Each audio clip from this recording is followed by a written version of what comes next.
La page spéciale de ce journal des sports consacré aux échos de la CAN. Marus Ponzi, bonjour. Bonjour Alex Rodrigue Bokono.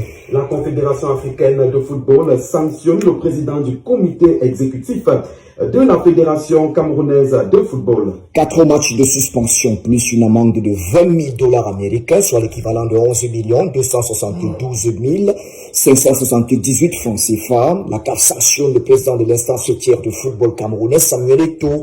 L'étincelle est partie de cette rencontre du 9 janvier 2026, Maroc-Cameroun, à l'étape des quarts de finale de la CAN Maroc 2025, dominé de but à 0. Les Lions indomptables sont éliminés par le pays hôte cette nuit-là, puis se font alors enregistrer encore plusieurs sources médiatiques, je cite, des preuves vidéo et un certain nombre de comportements inacceptables de la part de certains joueurs et officiels. Fin de citation. À peine les résultats de l'enquête lancée par la Confédération africaine de football sont dévoilés, la FECAFOOT, l'instance fêtière du ballon rond camerounais, réagit par voie de communiqué en jugeant, je cite, la décision numéro DC 23-312 du 14 janvier 2026 par le jury disciplinaire de la Confédération africaine de football, dépourvu de toute motivation explicite. Fin de citation. L'instance promet également de se tourner aux voies de recours tout en signalant avoir pris acte de cette décision en 2024, faut-il le rappeler, le 30 septembre exactement, la FIFA a infligé à Samuel Eto'o 6 mois de suspension dans le stade avec les articles 13 et 14 convoqués avec justement les colorations de comportement des joueurs et officiels par rapport au fair play.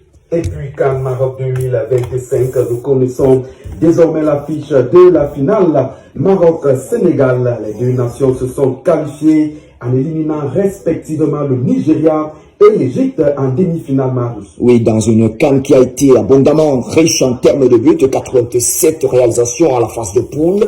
C'est donc une nouvelle finale pour les Lions. L'Atlas, 22 ans après l'échec en CAN tunisienne de 2004. Et en face, le Sénégal, une finale après, quatrième finale après les échecs de 2002 contre le Cameroun et 2019 contre les Fennecs de l'Algérie, puis le succès de 2021 contre cette même sélection égyptienne battue 1-0 en demi-finale. Eh bien, les deux équipes se sont initiées dans cette compétition. Le Maroc jusqu'ici reste la meilleure nation au niveau de la défense. Un seul but encaissé après avoir éliminé la Tanzanie en huitième de finale et puis le Cameroun en quart de finale. Ils ont été véritablement héroïques, les Lions de l'Atlas, et puis les Sénégalais qui visent certainement faire une très belle compétition en attendant de voir ce que Partiao et les Siens vont nous dérouler dimanche. On va d'abord suivre cette petite finale, la troisième marche du podium qui est en jeu entre les Égyptiens et le Nigeria, le meilleur attaque de cette compétition qui s'en va. Mais attention, dimanche prochain, Sadio Mané, Lamine Diaye, les produits de Génération Foot pourront faire la différence à côté de Nico Jackson, malgré tout de même l'absence de Kalidou Koulibaly qui est suspendu pour 2 cartons, pour le carton jaune prêt en demi-finale. Et puis, nous aurons également en face le groupe du Maroc avec Achraf Hakimi, bien sûr, Brahim Diaz, le meilleur buteur de cette compétition avec ses réalisations. Tout peut arriver dans ce duel Partiao, Walid Regragui. Le Maroc, c'est la première nation au classement FIFA en Afrique, et le Nigeria qui sont donc éliminés. On peut dire simplement qu'il y aura match dimanche entre le premier et le deuxième classement FIFA africain. Et c'est pas la première fois que ces deux nations s'affronteront donc